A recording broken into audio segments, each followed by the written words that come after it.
Good morning, good afternoon, and good evening.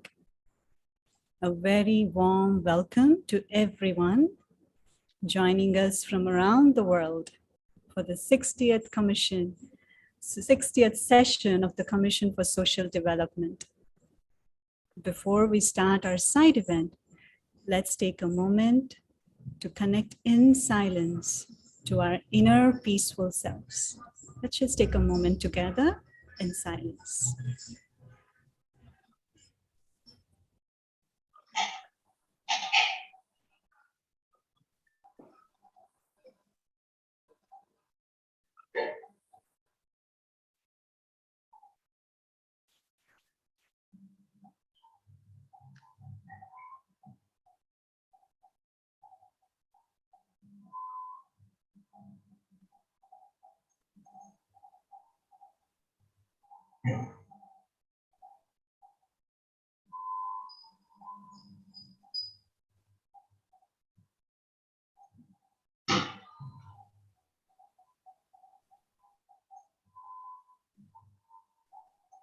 Thank you, everybody. The theme for the side event is a spiritual vaccine, building inner immunity and capitalizing on the capacity of the human spirit.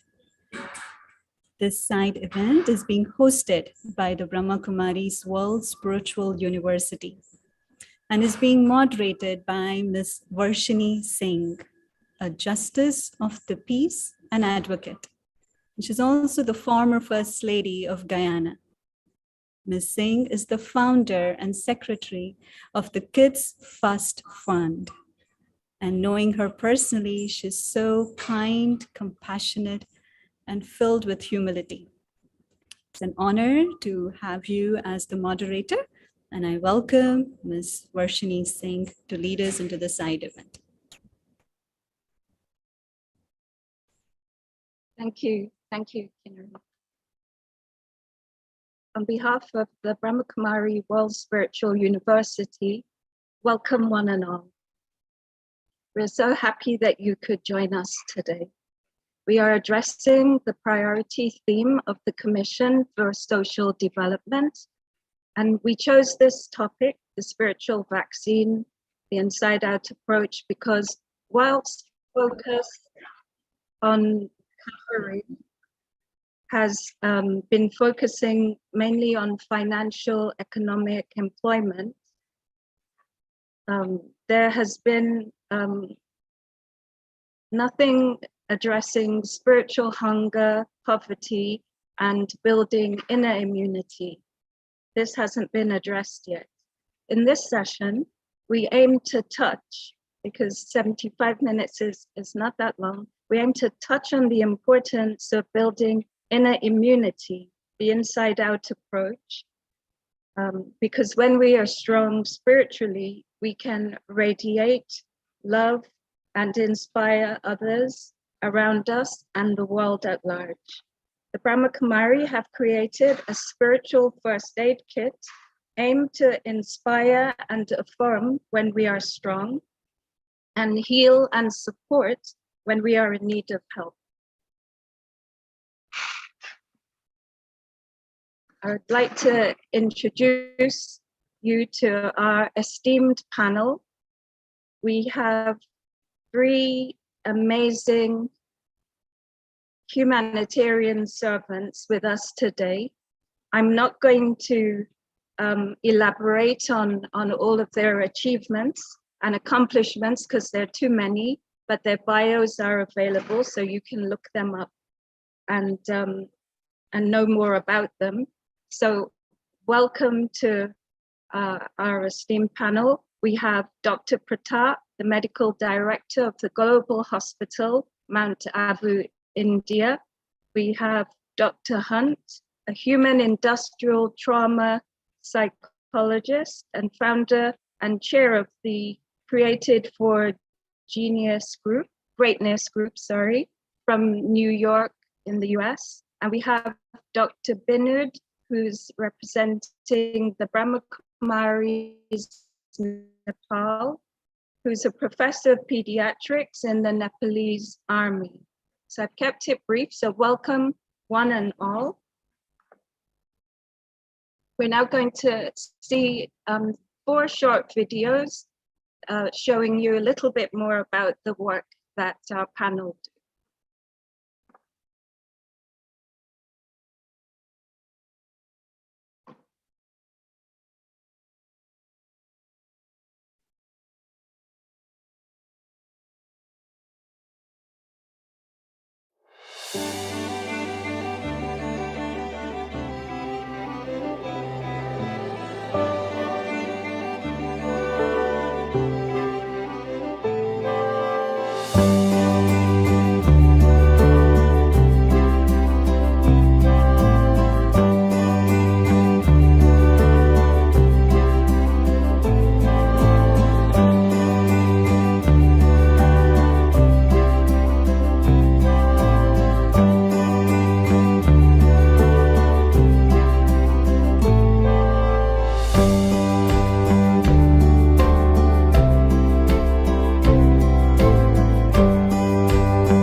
We are passing through difficult times.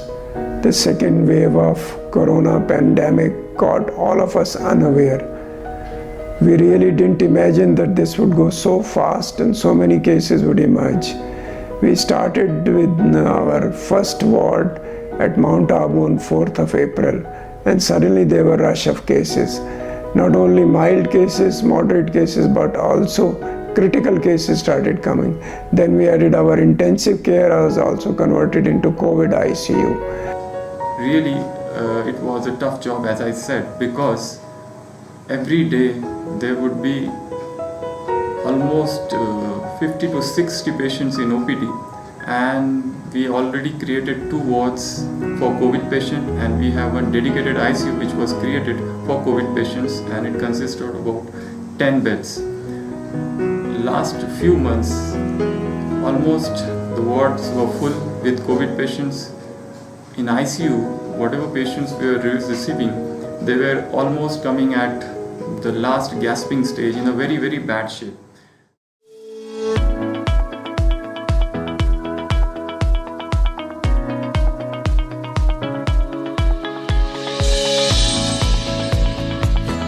We can beat the drum for our communities. Why?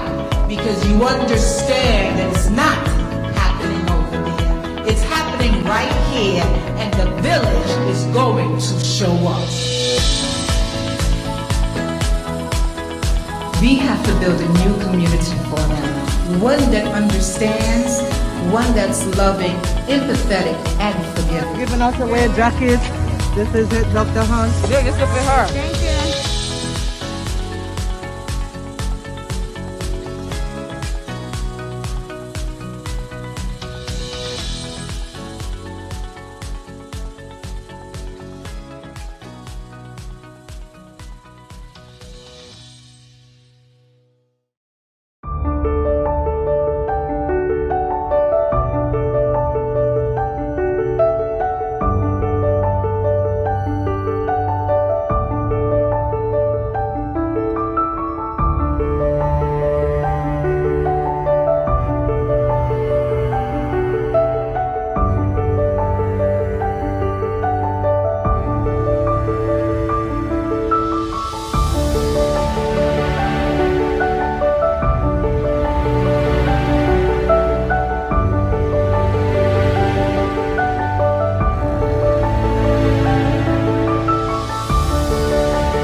Thank you.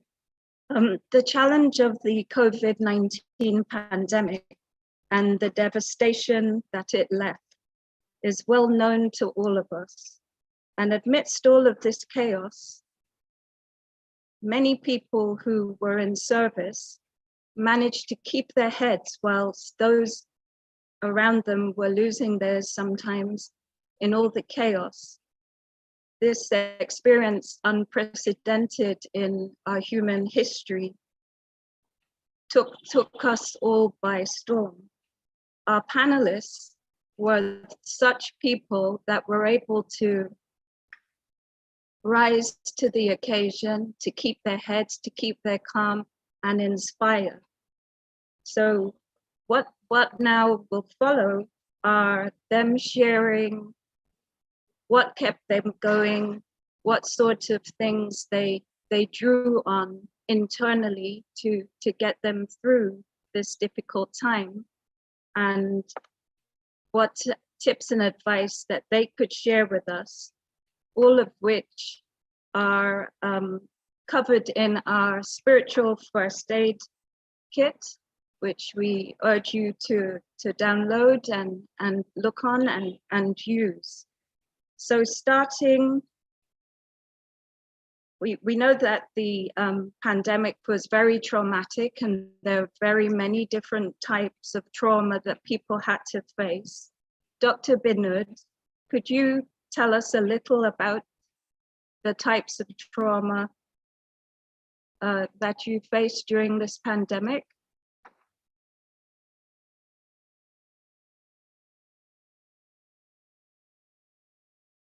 I think your microphone may be muted, Dr. Binod.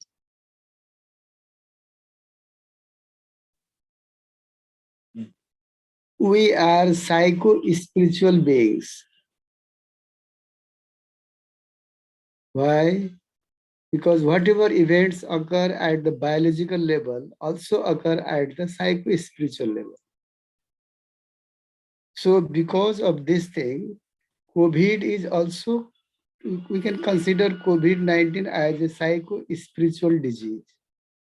And since it is a psycho-spiritual disease, all sorts of threats in the form of physical, psychological, and spiritual level will occur.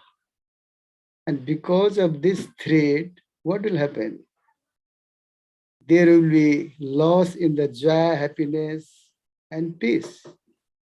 And ultimately, what will happen?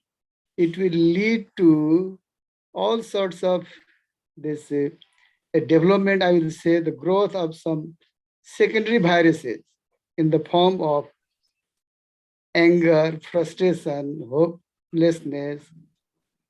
All these threats will be occurring. But there are basically three types of this level of threats. One is somatic threat, another is psychological threat, and then the third one is the spiritual threat.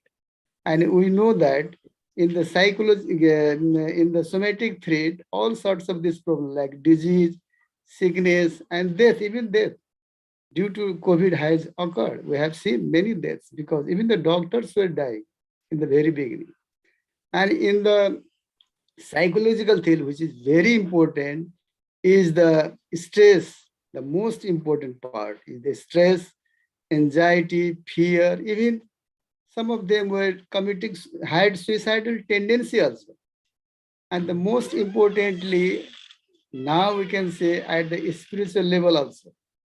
So what will happen at the spiritual because of this COVID-19 is again the loss of all these virtues, I will say the joy, happiness, bliss, peace, all these will be lost.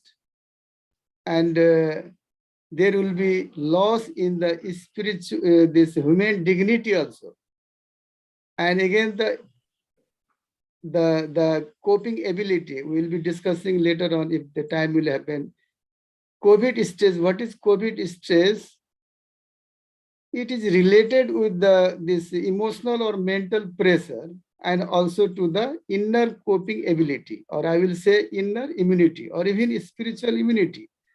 But if you properly say this stress is inversely related with the inner coping ability or inner immunity. So what can we do? If the inner ability is less, is minimized, the stress will be increased. So all these things will happen, and ultimately what will happen? There will be loss of this spiritual, depletion of spiritual immunity, and then spiritual immunity, of course. So these are the three levels we can say because of the COVID-19. Thank All you. right? Thank you. Yeah. Thank you, Dr. Binod. How important is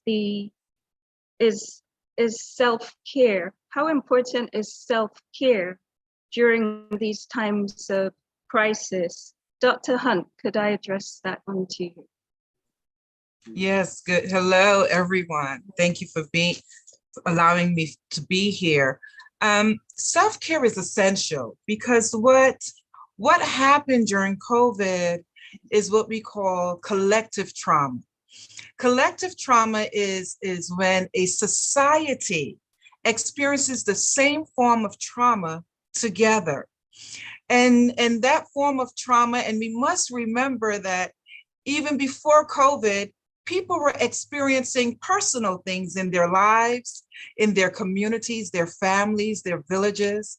And so, you know, when COVID came, it brought more of a almost like a mountain of various types of feelings and emotions.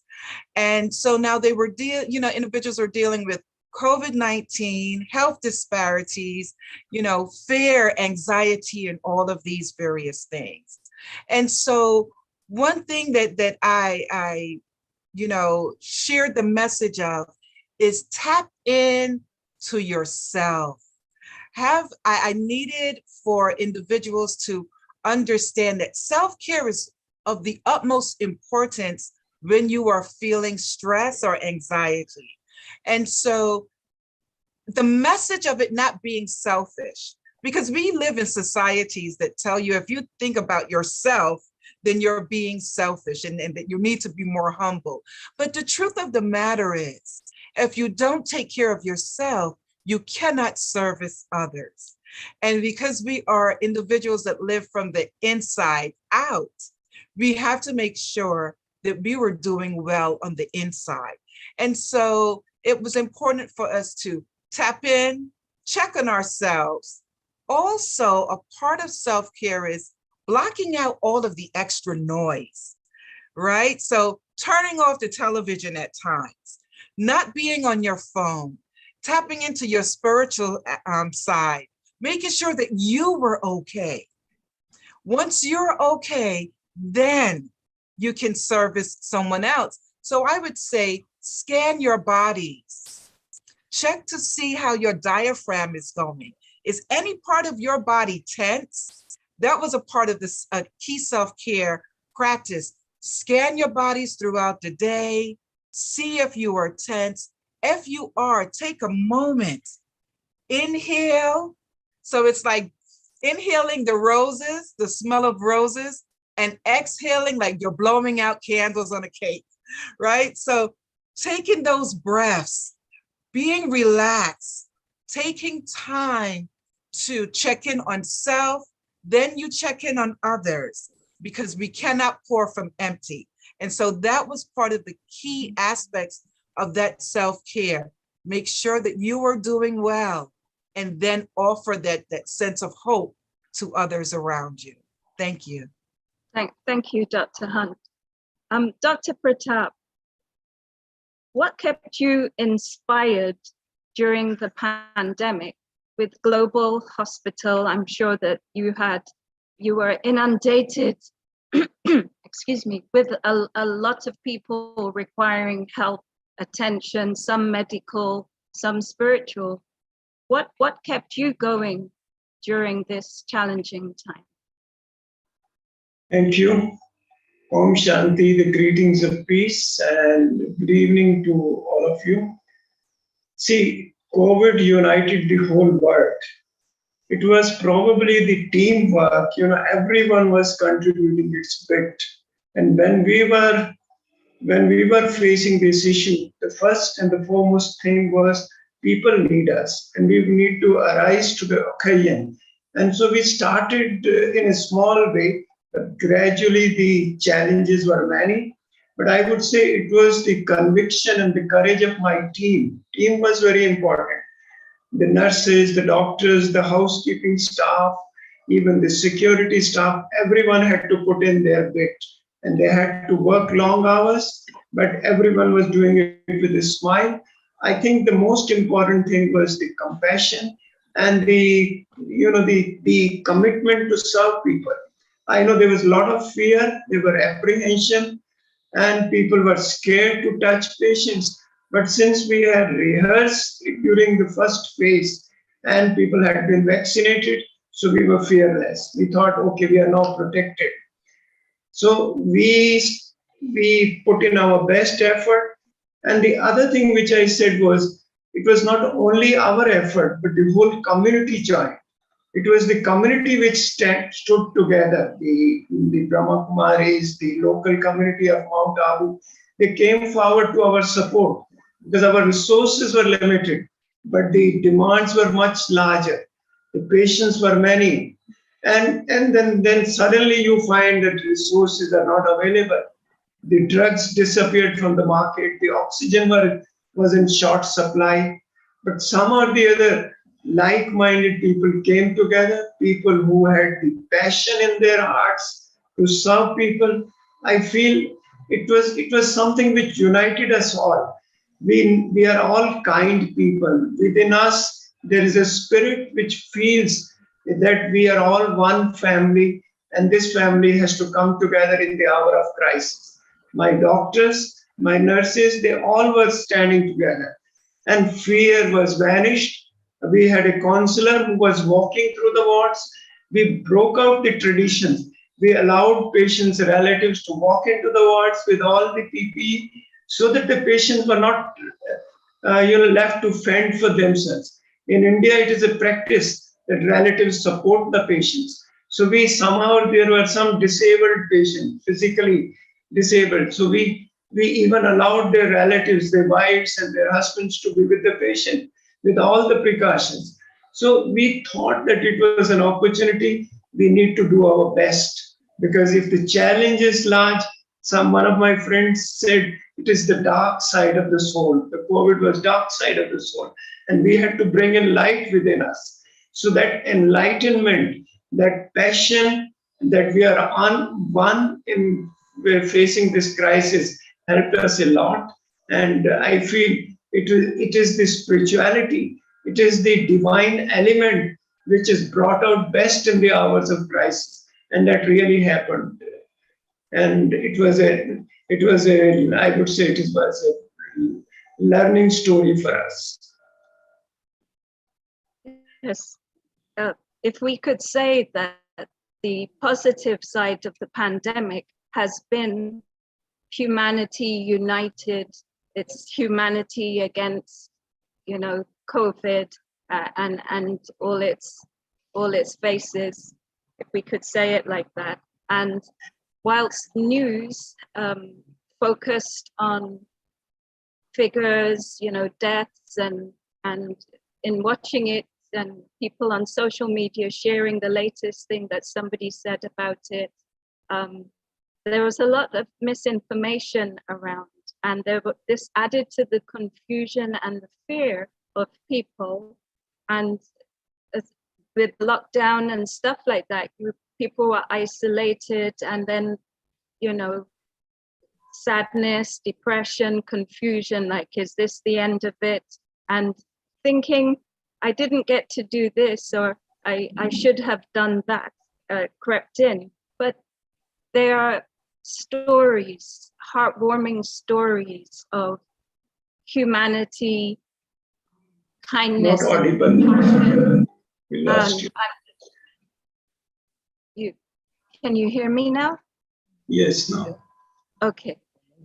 There are heartwarming stories that inspire us, that communities, reached out to less fortunate people, provided things that were needed, from basic food supplies, because as we know, people lost jobs, businesses had to close, you know, all this kind of stuff. And I remember in talking, Dr. Pratap was sharing about a gentleman who told us he never lifted a bucket or moved a plate at home, and there was a need. People had died and nobody, you know, was there to cremate them. There was fear, and this gentleman, and assisted by others, you know, answered the call, and he took it upon himself to go and help cremate and do last rites and stuff like that.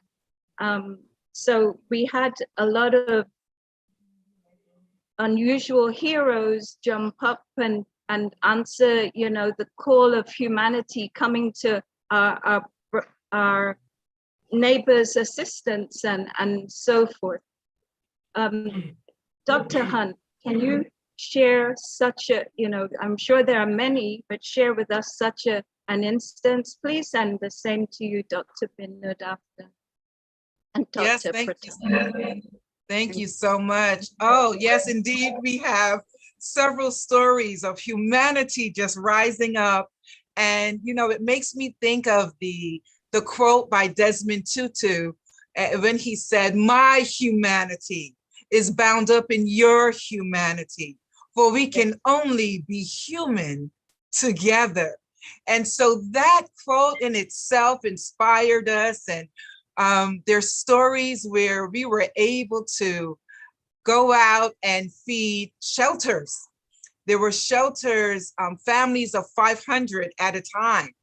And to be able to go out and provide not just food, but clothing, and also volunteer and give mental health services for free to anyone that needed someone to talk to. We made ourselves available to speak to them.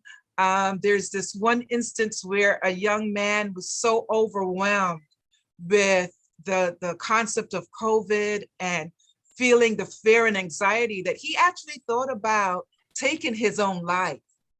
And I remember when the priest called me to come in and to speak to this young man, and to be able to speak to him and watch the tears come down his face as I told him that his life mattered and that my life would not be the same if he wasn't here.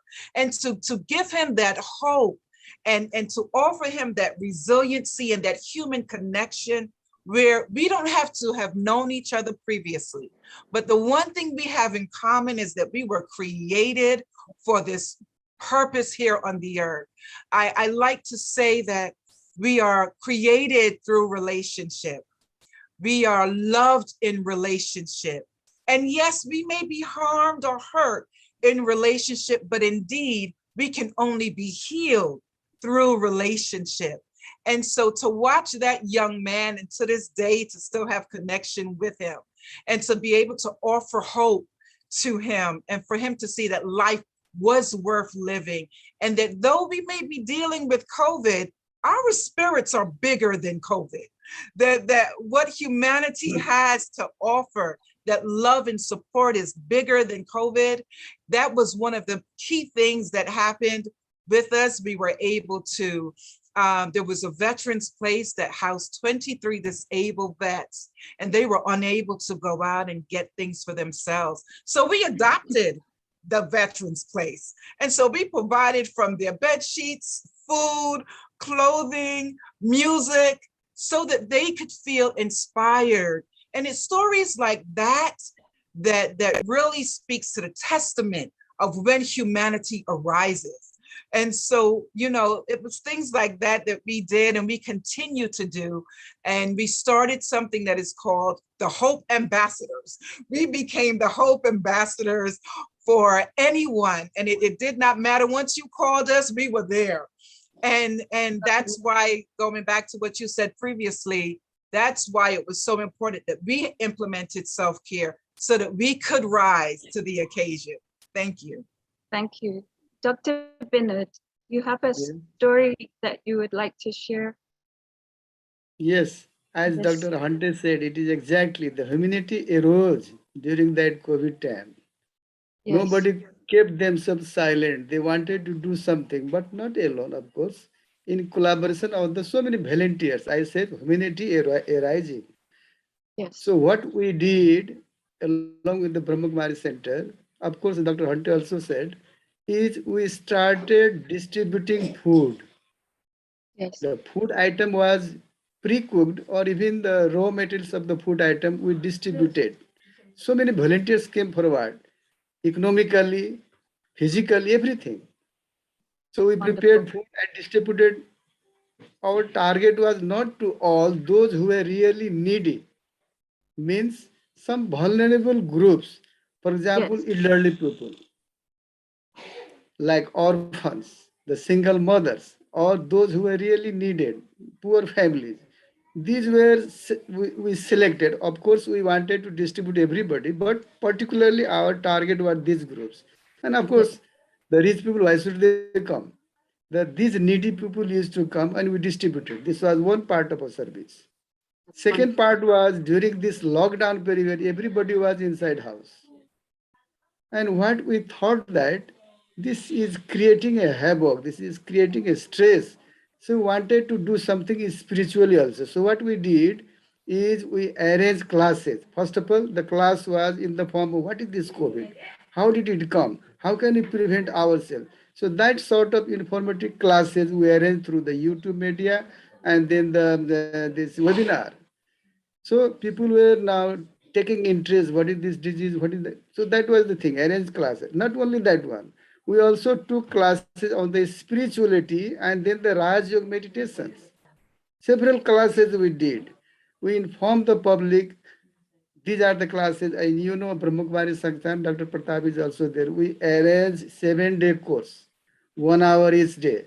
So that courses were arranged, and I think more than 1,000 people took part in that, and still these people are, joining this class in our Murli class. The spiritual class is every day is going on. These people are also now through the medium of the webinar, this YouTube, or use the special classes there for them. So these are the things. That's Not only great. that one, we also arrange the vaccination center in collaboration with these health workers nearby center and the blood donation center also, along with the Ministry of Health and then this Nepal Red Cross Society. So these were the things we did, and the people were very much happy. And many of the laborers, they became the jobless. Dr. Hunter also said they became the jobless because every day they had to go and then they earned money by doing something. But these people, because of the lockdown, they could not do anything. They were just kept silent. So they were informed that don't worry, we have arranged for everything for you, food, all these things. So these people were advantaged. They got the Yes. advantage. So this was the story. And one story to me myself happened what? My own brother had this COVID problem. He had oxygen problem, but nobody wanted to go with him. He was hospitalized, given oxygen, but nobody wanted to touch him. So that was the problem. Everybody becomes lonely. They feel loneliness. Nobody comes forward. Even somebody dies, nobody does cremation for him. Dr. Pratap saw last time, Santi Sardarji, I was very having panic. Nobody came forward. Only they came. I wanted to see the face of my father. But how? They just wanted to take out the ornament. See? Funny. Ornament only they wanted to take out. That's why they came forward. But here in Nepal, surprisingly, we didn't cremate, but the Nepalese army personnel, of course, the health personnel, they were trained and they cremated. They were given the charge of cremating everybody who were dying because of the COVID. So this sort of activities we did there. So humanity was arising. Yes. So Thank that you. was Thank you, Dr. Vinod. Dr. Pratap, do you have any story you'd like to share with us? I know there are many. The generosity, I would say, I would start with my own doctors and nurses. They voluntarily opted to take half of the salary. The doctors said, okay, we'll take 50% of the salary. And the nurses said, okay, we'll do away with 25% of our salary. Like this message was so powerful. Then the people from the community started. We didn't have much resources. We hardly had some oxygen cylinders.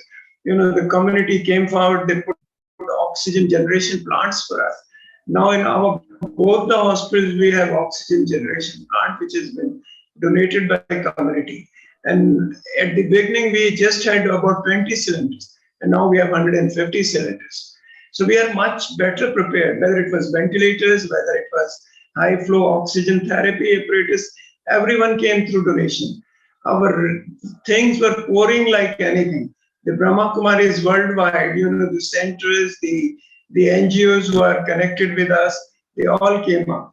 But the most important thing was that we had that spirit that we need to look after them. The resources were not wanted, but what was the spirit to serve? I would say the human mind was prepared to give their best. That was the kindness. Everyone was putting in their best effort. I would say that we are all educated, but our housekeeping staff, which come from tribal belt, they are poor people. Even they were willing to help. Initially, they were reluctant to come forward, but then they came forward. They were doing everything. Cleaning was such a risky job those days, but everyone was doing with so much love, and people were working at almost 48 hours at stretch. And I can know that people were waiting in the ambulance, and we had to wait for the bed to be vacant so that we can take the new patient in. It is all the spirit, and I would say it is something which happened spontaneously. No one asked anyone to do that. So that spontaneous thing, it was overflowing, and it is what made the magic. And the patients were recovering. There were some patients who lost, and there were some people who were hostile also, because when the death happens, so we had to handle them also with care. Because of our spiritual strength, I would say because of our spiritual resilience, we were able to handle that also. It was not easy to handle hostile relatives and friends. When young people die, everyone is in shock. So we had to counsel them, we had to provide them support, and we even asked them to come later on. They were coming 1 week after the death, 2 weeks after the death, and we were giving them support, counseling. We have a special department in our hospital, which is known as the Department of Spirituality and Wellbeing. That did wonderful job. So it's like, I would say, everything fit together. And when it fits together, everything becomes a magic. That's wonderful, a team effort. Thank you, Dr. Pratap. I just need to remind everyone that this event is being live streamed on Facebook and YouTube. Please use the chat box for any questions or your comments. And also please check out our spiritual first aid kit, which is available for your download.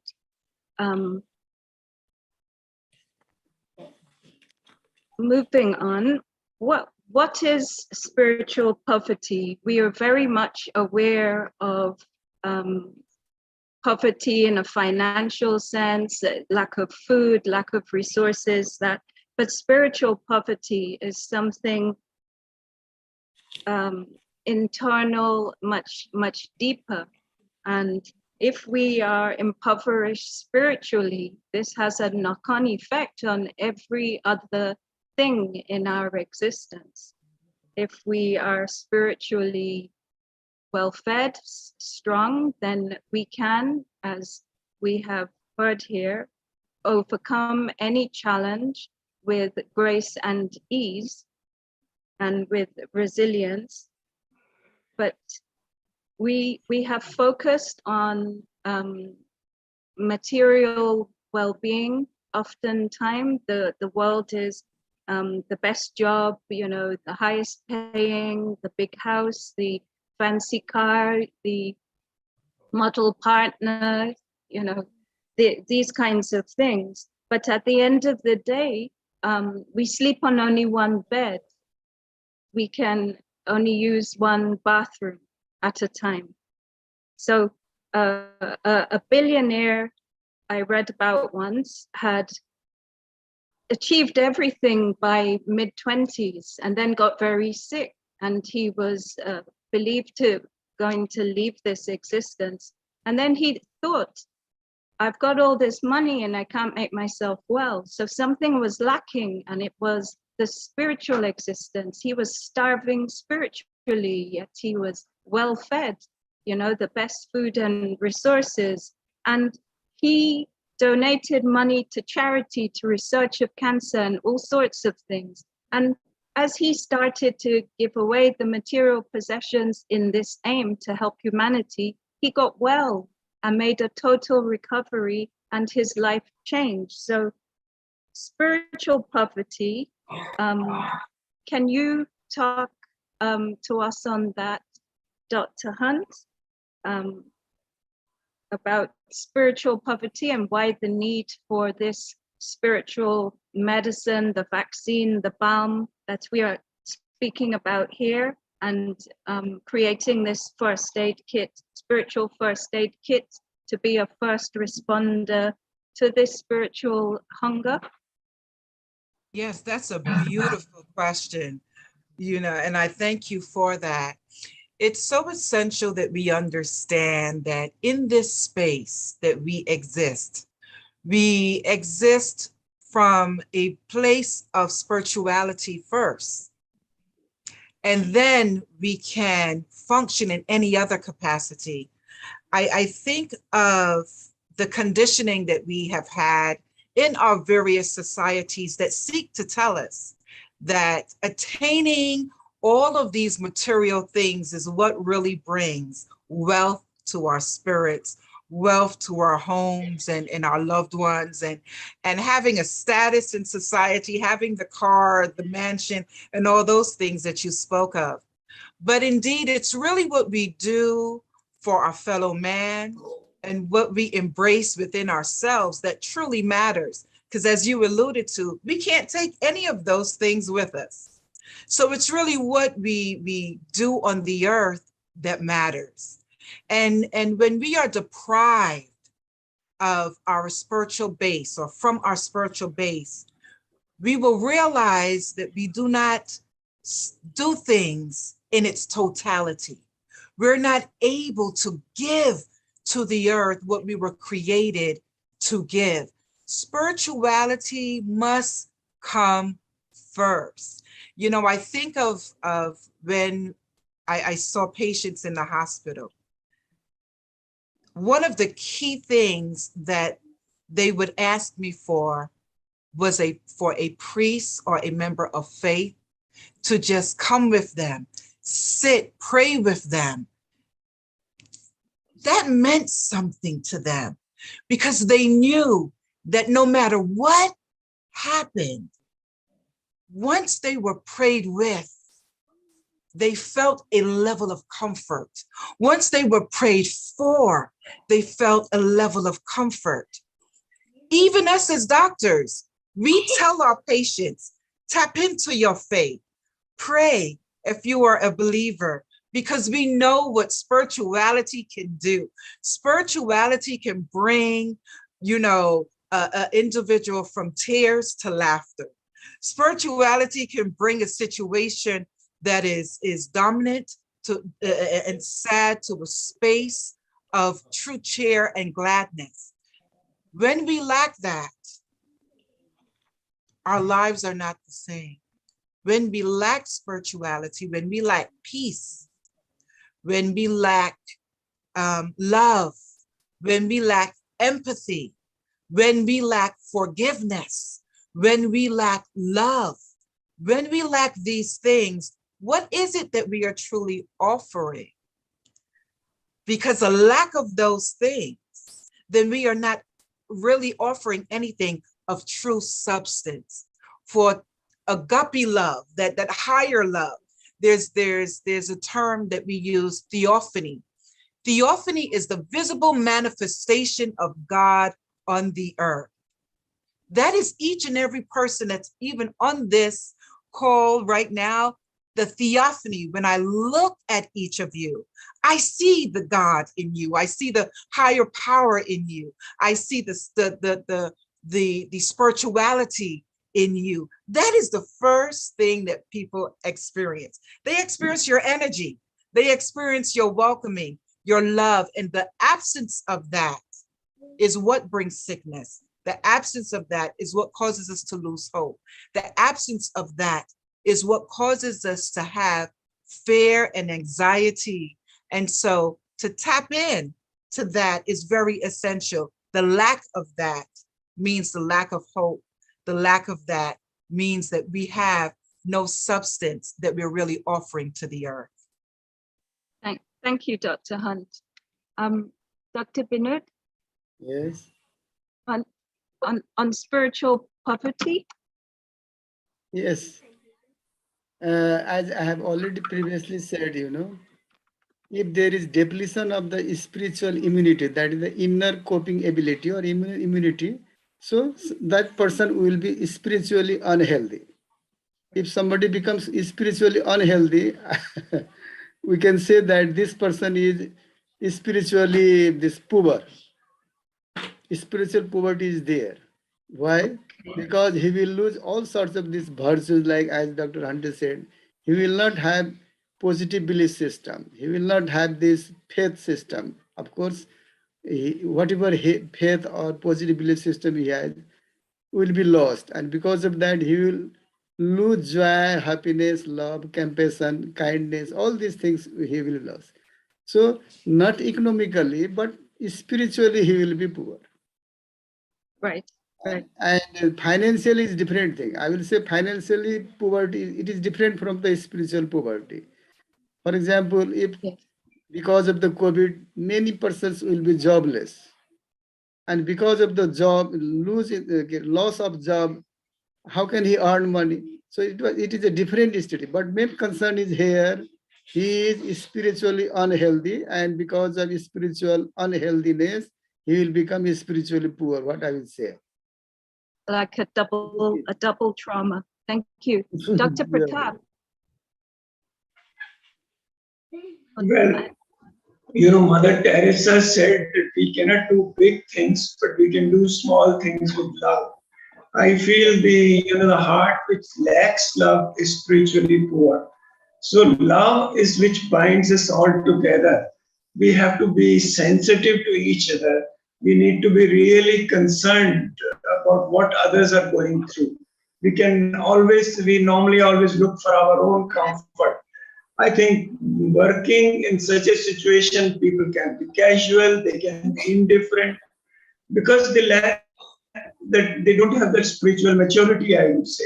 Everyone is spiritual being, but to bring in that wisdom into practice, because spirituality is something we do, something we experience, something we put it into practice. So we would be spiritually poor if we don't put everything into practice. So practice is something which reflects love, which reflects compassion, which reflects sense of belonging.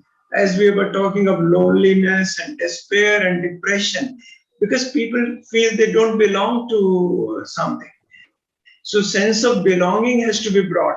I always tell my doctors that they need to have sense of belonging to the place of work. Once they have sense of belonging, then they feel anyone who comes here is not a burden on them, but it is a kind of opportunity to serve. So spirituality means you need to have that spirit of service, spirit of giving, bestowing others the happiness. Even when someone enters the hospitals, if the staff greets them with a smile, not a smile, professional smile, but a smile from the heart.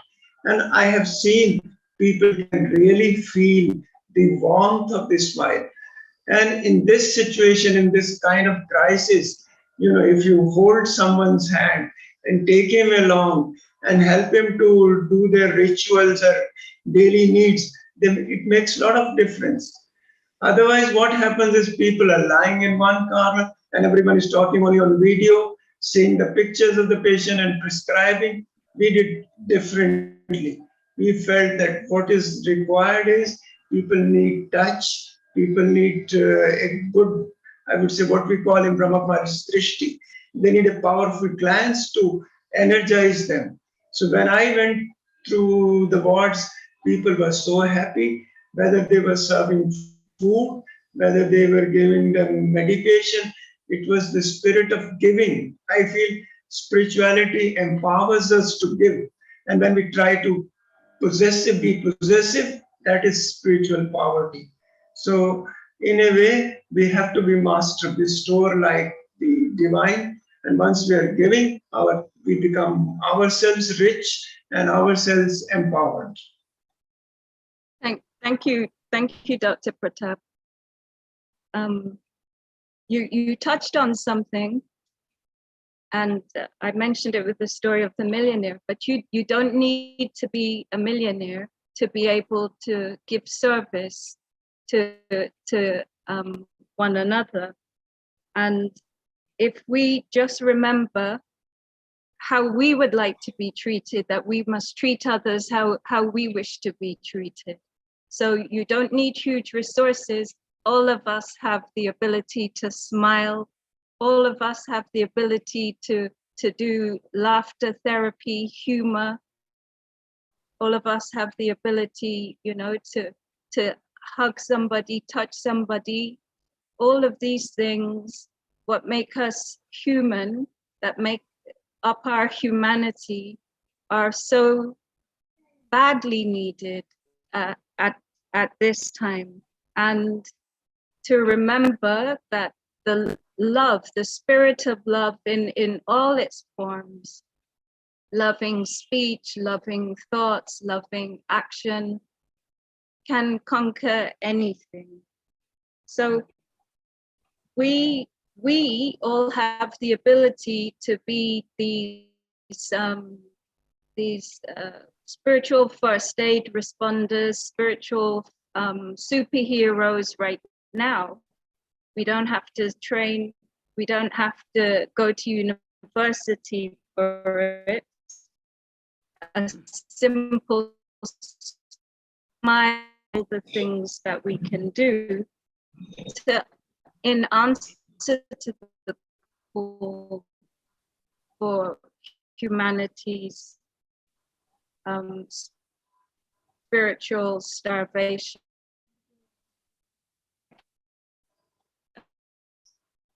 Your voice is breaking. 5 to 12, can we? My voice is breaking. I think it's the internet connection. Yeah.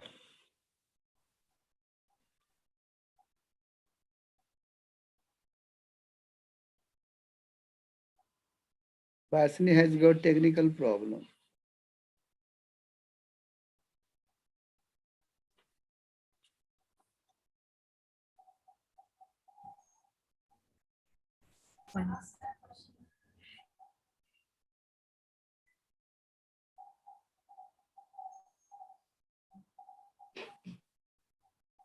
Sorry, everyone, please bear with us.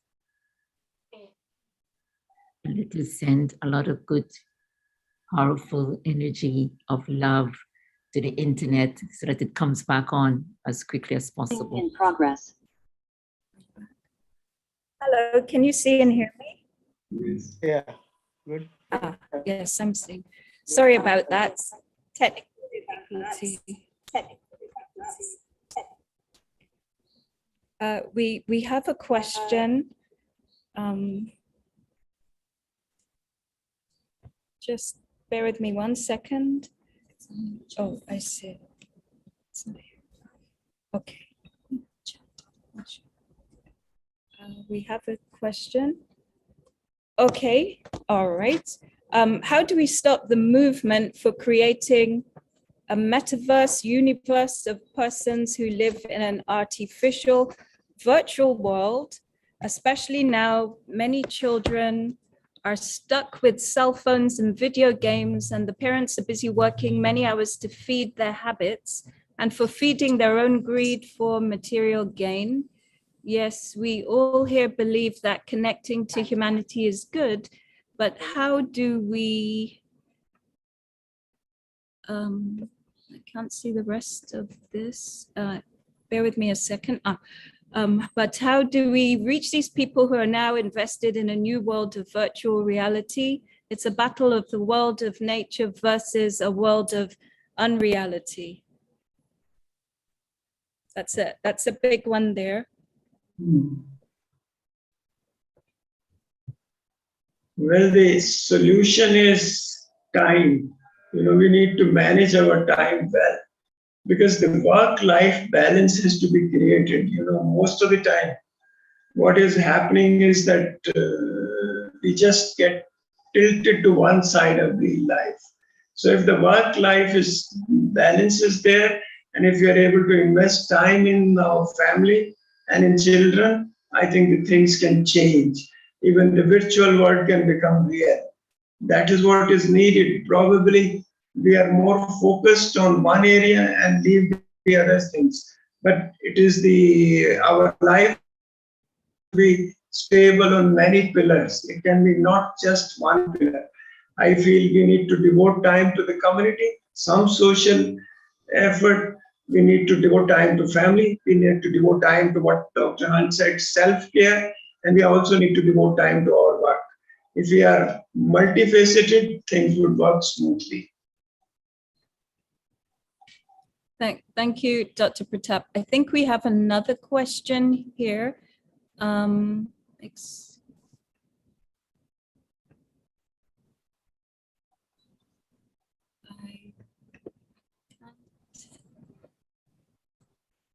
actually see.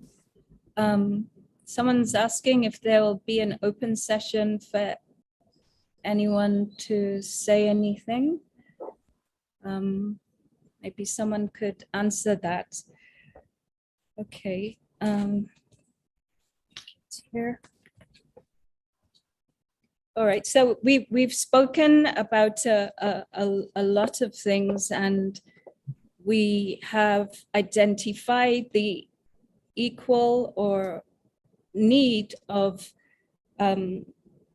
spiritual food for the soul, not just food for the body. And we've also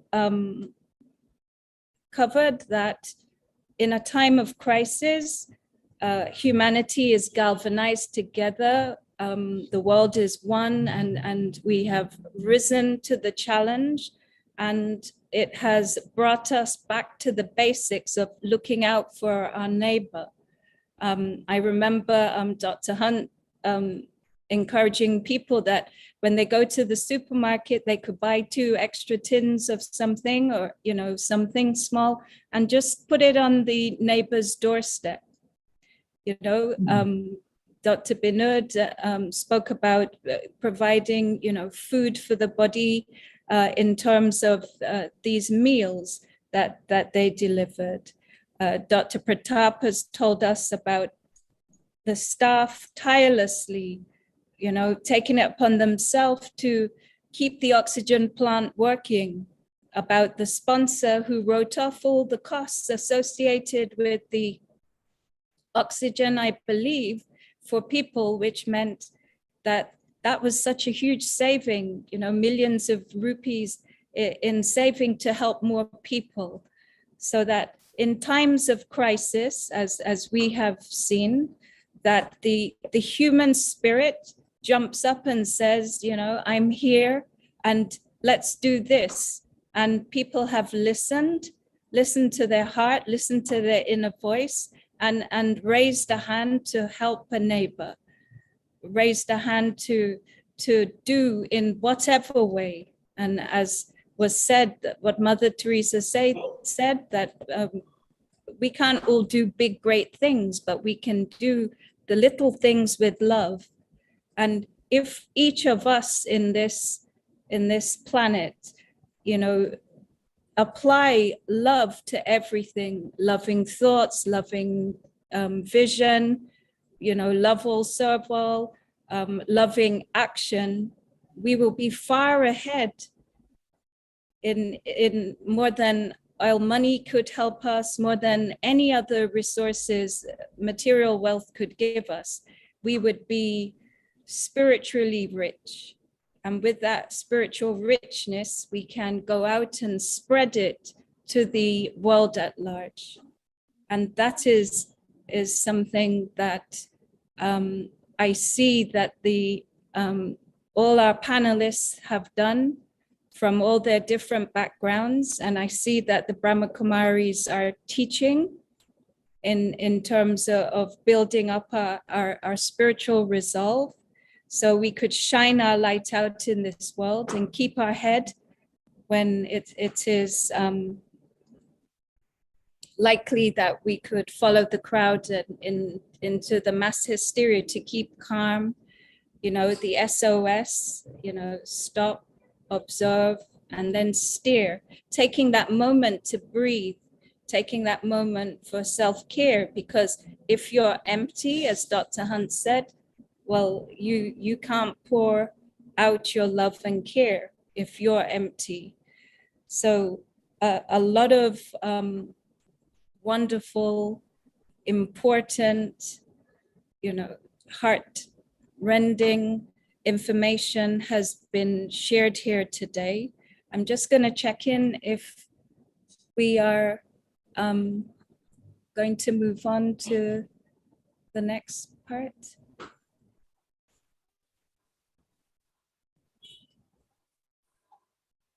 Oh, okay, I see there's a question.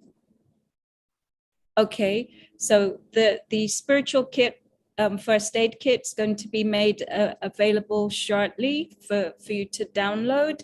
And there was a question there that I glimpsed, which was asking,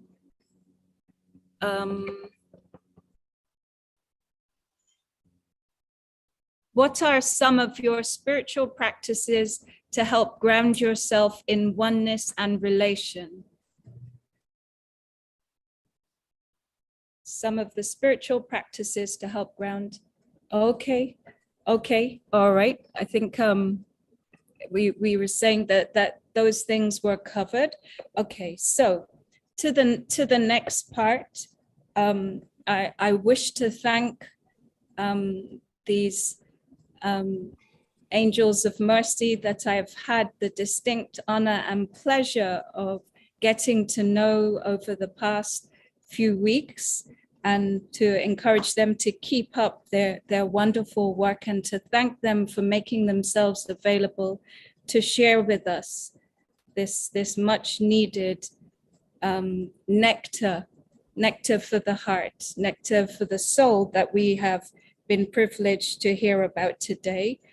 Now I would like to introduce Nidhi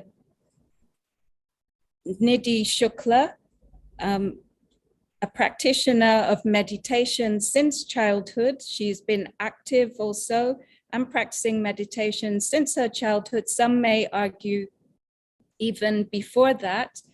She's from the Brahma Kumari Center in Wembley in London, and she's going to lead us with a healing meditation. Thank you, Nidhi. Sister, and welcome all. And let's take this moment to go within. Take a pause and just be with ourselves. In this minute, I allow my thoughts to just settle down in the present moment. Taking a deep breath in.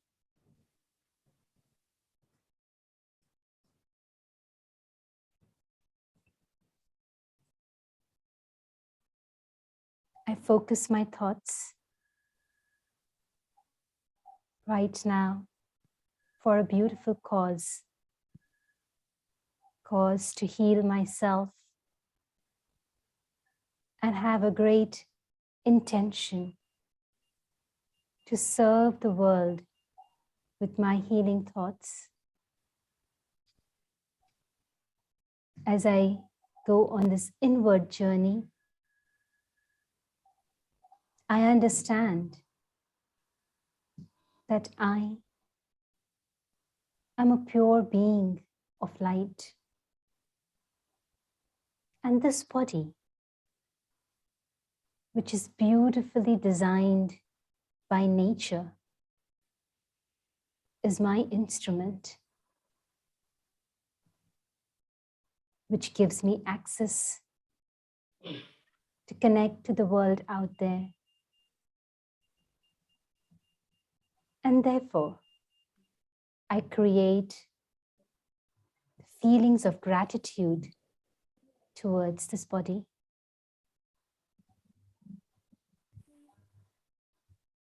And in this moment, with all the gratitude I have, I create a space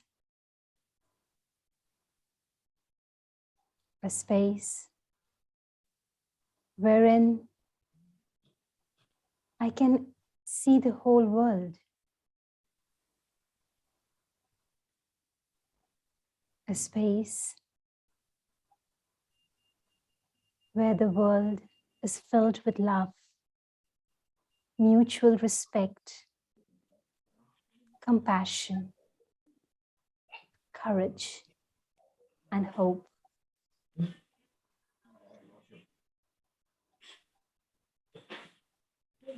When I see myself as a living light, let me see myself as the light of hope, the light of peace, light of love. And this allows me to connect to the supreme light, the divine light up above.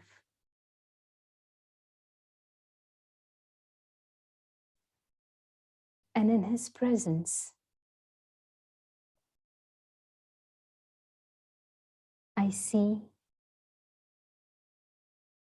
that the divine light is embracing the whole world with the light of divine supreme love.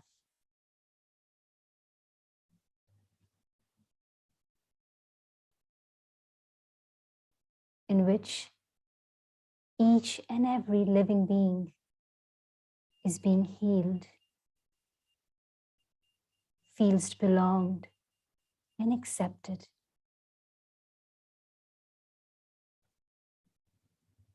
The supreme light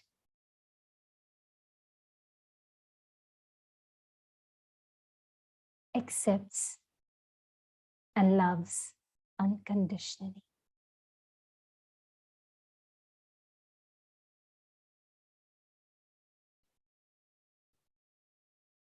Let me also have compassion and love unconditionally, as I belong to the world, and this world is my family. I see with love and I serve with heart.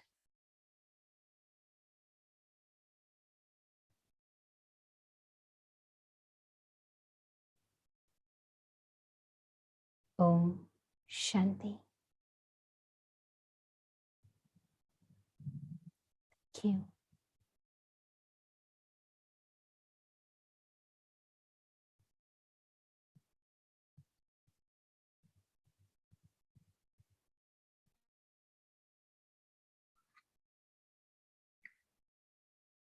At this time, I would like to ask Nidhi to show the kit, and please go through the kit a little bit and the QR code so everyone can get access to it. Thank you, Sister Savita, and to all our viewers who are on Zoom and also on the online platforms of YouTube and Facebook. This is a first aid kit that has been created, and we've taken few subjects that each one of us has experienced during the period of COVID. like fear, loneliness, hopelessness, and sadness. So how do we heal ourselves from these emotions? What are the spiritual tonics or the spiritual supplements that we can take anytime, anywhere we want, and heal the soul from these negative emotions? So we've got the courage kit to face fear. We've got the compassion kit to heal from loneliness, the trust kit to bring hope in our lives, and we have got gratitude kit to let go of sadness. So in the process, if you download the kit, you can go on our website, and on our website, which is un.brahmakumaris.org, you can download this kit from there. And we've got more resources also available. There's a QR code here, but that you can scan the resources, and in your own time, there are many, many meditations that we have put in this resource bag, and you can enjoy those meditations as well. So thank you.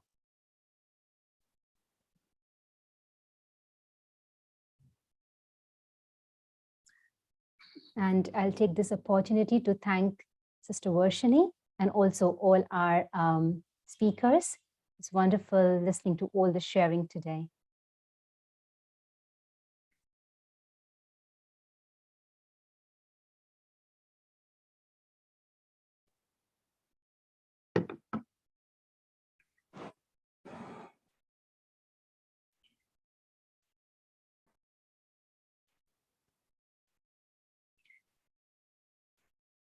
Can we have the QR code up again, please, so that our friends can scan the code? The QR code has all the resources. Just to repeat, the QR code has got all the resources, all the meditative resources for courage, love, peace, trust, and also for peace, and all the applications that one can download on your phone, like the B-Zone app or the Happy Dot app, and have a spiritual space, a spiritual practice right on the phone. Because as somebody said, everybody's going virtual. So let them have that break.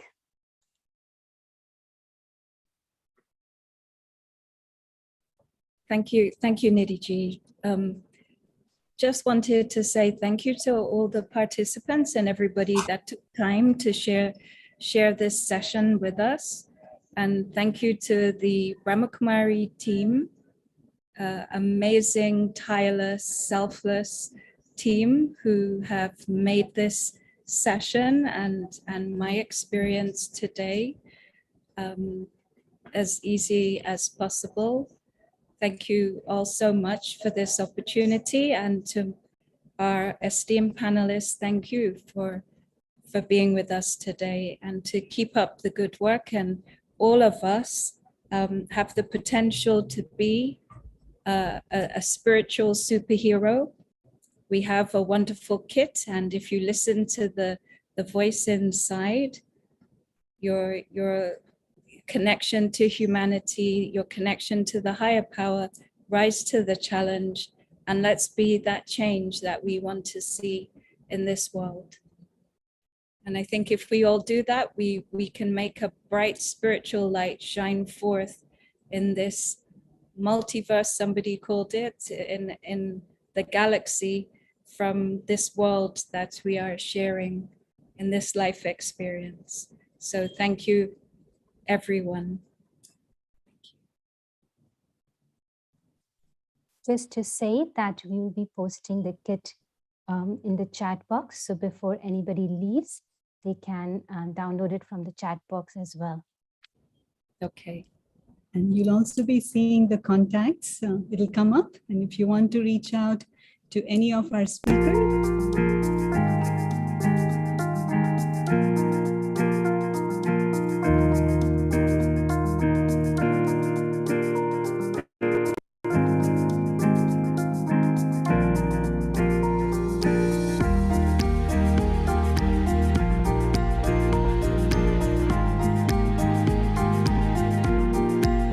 the panelists and the team can stay back.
spotlight on the panelists.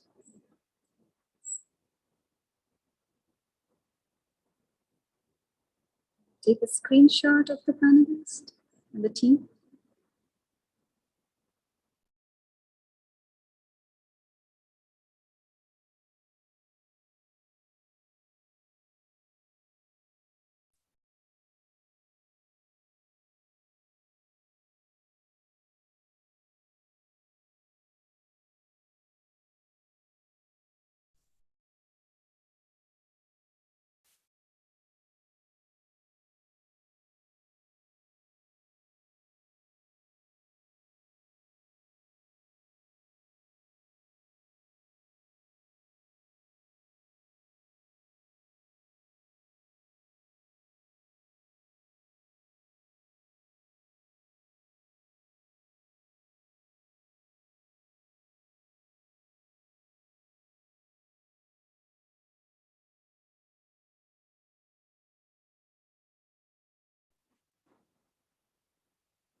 Did we miss Dr. Vinod and Dr. Pratap?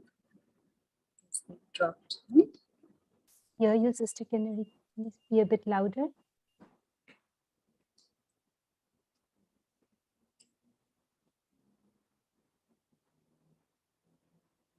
Should we end the call, sister?